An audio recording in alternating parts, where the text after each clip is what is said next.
రాష్ట్రాలకు ఇప్పటికే శానంటే శాననే కరెంటు బస్సులను షెయి సర్కారు తీసుకొస్తుంది కదా. అయితే ఇప్పుడు కరెంటు బస్సులకే కాదు ఈవీ బండ్లకు మొత్తం ఛార్జింగ్ పెట్టుకునేందుకు ఛార్జింగ్ స్టేషన్లను ఏర్పాటు చేయాలని సర్కారు చూస్తున్నదట. మరి ఏడేడా ఏర్పాట్లు చేయబోతున్నారు, ఏం కథ అంటే అన్ని ముచ్చట అరుచుకుందాం పాండి.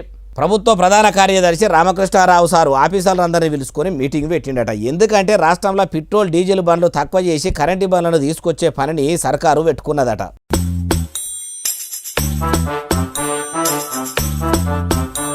ఒక పట్టణంలోనే కాదు జిల్లాల పొంట కూడా ఈవీ ఛార్జింగ్ స్టేషన్లు ఏర్పాటు చేసేందుకు ఆఫీసర్లంతా కూడా ఇకమా చేయాలని చూస్తున్నట. ఒక ప్రభుత్వమే కాదు కొందరు ప్రైవేటు సంస్థలతోని చేతులు కలిపి పొత్తుల కూడా ఛార్జింగ్ స్టేషన్లు పెట్టేటట్టు చూడాలని సిఎస్ రామకృష్ణ సారు ఆర్డర్లు చేసిండట. అయ్యా సిఎస్ గారు ఓ దిక్కు మలి సర్కారు ఏలుబడిలకు వచ్చినాక తెలంగాణ మొత్తం తెర్లు అవుతుంది. అన్నదాతలంతా అగమవుతుర్రు. పట్టణంలో పబ్లిక్ అంతా మంచి నీళ్ల కోసం మస్తావస్థలు పడుతురు.